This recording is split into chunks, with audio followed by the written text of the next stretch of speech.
미술관 작업을 그렇게 해서 재밌게 한 10년 아니 7년, 6년, 네. 7년 정도 하다 보니 재미는 있어. 그런데 뭐 요거만 바뀌고 또 똑같은 것 같아. 뭐 이런 딜레마가 생기기 시작했어요. 그래서 저 작업을 하고 나서 이 작업을 하면서 훨씬 이 작업에 대한 그 애정 같은 거는 또 더 있었던 것 같아요. 그래서 근데 가장 작고 그냥 그 건조해 보이는 신문 기사에서 정말 동물적이고 정말 우리 안에 있는 뭔가가 이렇게 터져 나온 듯한 느낌? 그랬어요. 네. 2019년 1월 15일 날 폭탄 테러 사건이 일어난 거예요. 그래서 그 현장에서 여자들을 피신시키는데 왜 여자들만 있었는지 모르죠. 여자들을 피신시키는 가운데 그 장면인 거예요.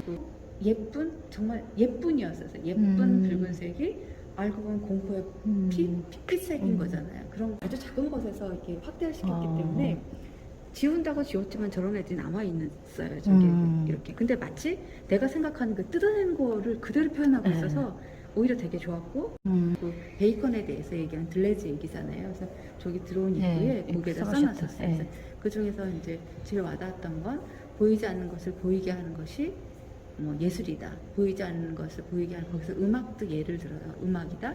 보이지 않는 것을 보이게 하는 것이 회화가 하는 일이다. 뭐 이런 얘기들.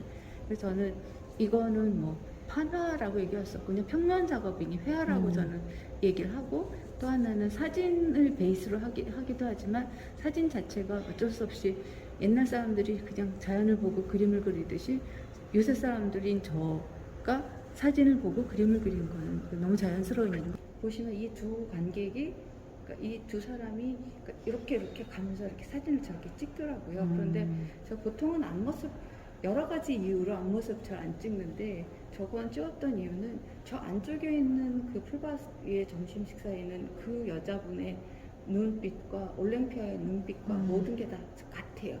그래서 이제 저 사람이라기보단 저 사람 표상한 두 사람의 눈빛이 저쪽에 담긴 거죠. 그래서 여기에서도 마찬가지로 작품 자체가 아니라 작품을 다가가는 어떤 관객이나 나나 그러니까 모두가 보려고 하는 거 뭐 이런 것들이 더 주체여서 아마도 그림보다는 이제 그 이쪽 포커스를 맞춘 거죠. 보통가 이건 처음에 가서 이렇게 약간 충격을 받았다고 말씀드렸고 그러면서 나온 질문이 뭐지? 왜 사람들이 이 난리를 칠까? 그러니까 이 난리를 치는 와중에 왜 딴 애들은 다 병풍이고 모나리자 저 조그만 그림일까? 그래서 생각한 게 이제 그러면 혹시 여기에 있는 이 블링블링한 금빛 액자일까?